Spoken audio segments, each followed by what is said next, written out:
Have you ever wondered if the different sources depict the same story the same way? In today's segment, my partner Dana and I, Aiyana, will first take you on the journey of Hong Kong's pro-democracy protests within China, an issue that has gained international attention. We're going to take a look at CNN, China Daily, and South China Morning Post of Hong Kong, and how they are unraveling the recent issues between China and Hong Kong. Recently, we have witnessed several student protests in Hong Kong for the right to choose their own candidates. This issue has become so large that the U.S. has taken an interest and stand in favor of Hong Kong's pro-democracy protests. Then we will elaborate on the media analysis. Can one news source be more biased than another? How are countries or networks treating the news that is so close to home? Does censorship and framing of the news have an effect on the distribution of the news to people? Hello, my name is Dana Deleon, and today I'm going to take you back to the story of Hong Kong. I will also talk about and analyze U.S. media and how it is portraying the Hong Kong pro-democracy protests in China. The two main news media outlets I will be focusing on are CNN and the New York Times.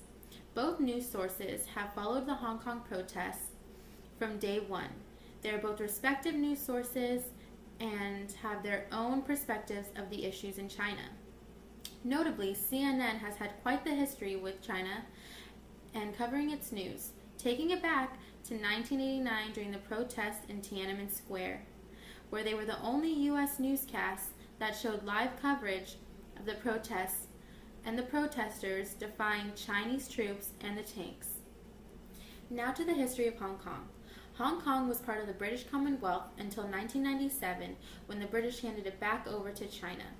5 years after Hong Kong was free from British rule, China's top legislator adopted the Basic Law, with a one country, two systems formula that mandated to keep Hong Kong a limited democracy for the next 50 years, while it still remained the province of China. This granted Hong Kong residential rights not available elsewhere, especially to the residents of mainland China.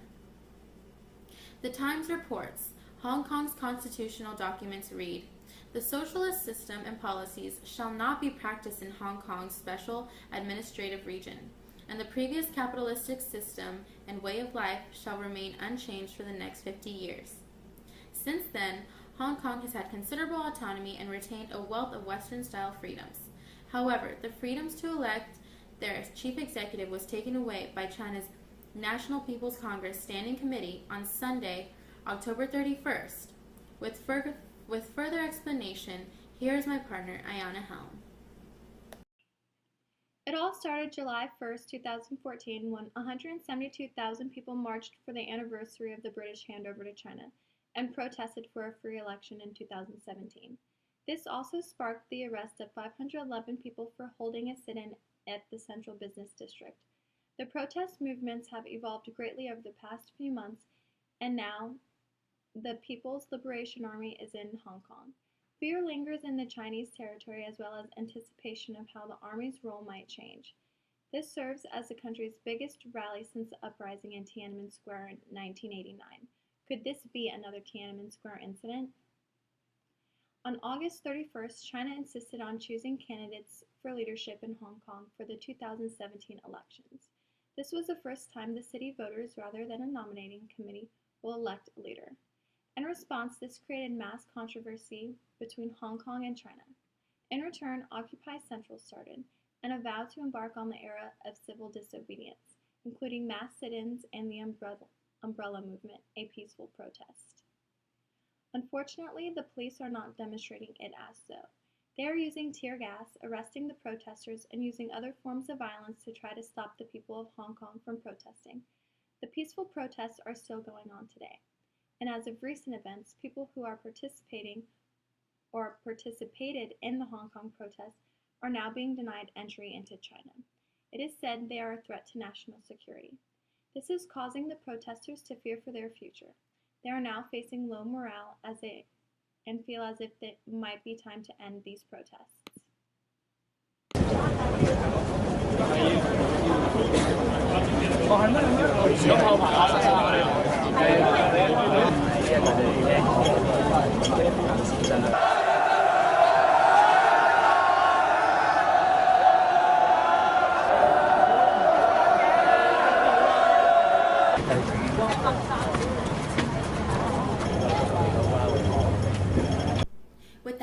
said, here are some research questions we came up with.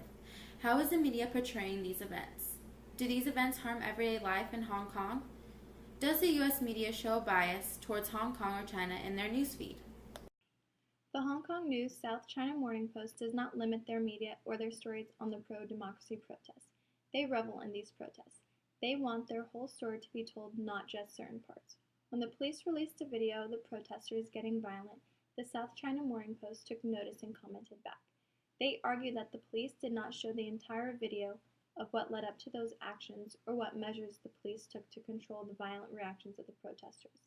The police only showed what benefited them and tried to use this as a tool of political propaganda. Hong Kong is appreciative regarding the actions of the students who are protesting. Since Hong Kong is an international city with a free flow of information, they have seen that being complacent is not acceptable to the future pillars of their society. Hong Kong's want for democracy are in the hands of the people speaking out for the benefit of their society. The news in Hong Kong is undeniably in favor of Hong Kong and their protests. During the research process of analyzing how the U.S. is portraying the recent events in Hong Kong, I gathered enough information to answer a few of our research questions. In terms of how the media is portraying these events, CNN and the New York Times have shown extensive live video footage as well as publishing numerous articles on their websites.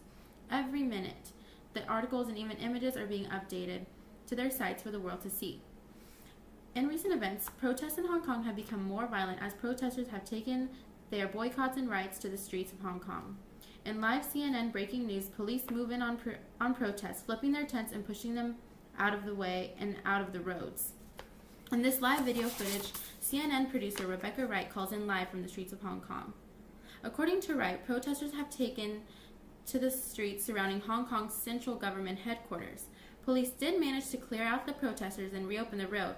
However, the government workers were told not to go to work that day because of the disruption and havoc caused by the protesters. Because of the little reaction protesters are receiving from the government of Beijing and of their chief executive, Ling Cheng-ying, they have attempted to escalate the period of civil disobedience. According to CNN reporter Ivan Watson, protesters are now putting in efforts to blockade Hong Kong's central headquarters. According to a student protest leader, this was to put more pressure on the government to give in to the demonstrators' so-called democratic demands. Now, while the protesters are getting little to no reaction from Beijing, neither is the rest of the world in terms of news coverage. While Americans are fully aware of the pro-democracy protests in Hong Kong and have even taken part in the protests by raising awareness and creating campaigns such as the Wear Yellow for Hong Kong on October 31st, which was a Facebook event launched by students at Harvard University, people in mainland China have only received minimal and censored news of the protests in Hong Kong. The Communist Chinese government has always had a strong censorship of the media, which brings us to the framing and censorship of the news between China and Hong Kong, the two themes we noticed throughout our research. In an article from the New York Times written by Mark Landler, there is much to be said about the Chinese media. President Obama has recently visited China in regards to the protests. In a meeting with China's president, Obama stated that while the United States did not necessarily agree with China about the issues behind the standoff, he did not want to see the tensions erupt into violence. Now, although many things were discussed in the sessions between the presidents, China refused to stream the sessions on the internet or mention them on the evening news broadcasts. Chinese authorities are eager only to have China's voice heard in the world's political realm and nothing more. So that's how they frame and censor their news, through their voice only. CNN, along with other U.S. media, have covered the news of protests in the streets of Hong Kong extensively and uncensored. However, there has been little to no news coming in from mainland China. While the U.S. and Hong Kong media differ from Chinese media on this pro-democracy issue and the protests involved, it's important to understand both sides and learn about their media censorship. In the end, we need to appreciate the democratic freedom that the U.S. has and become acquainted with other issues throughout the world.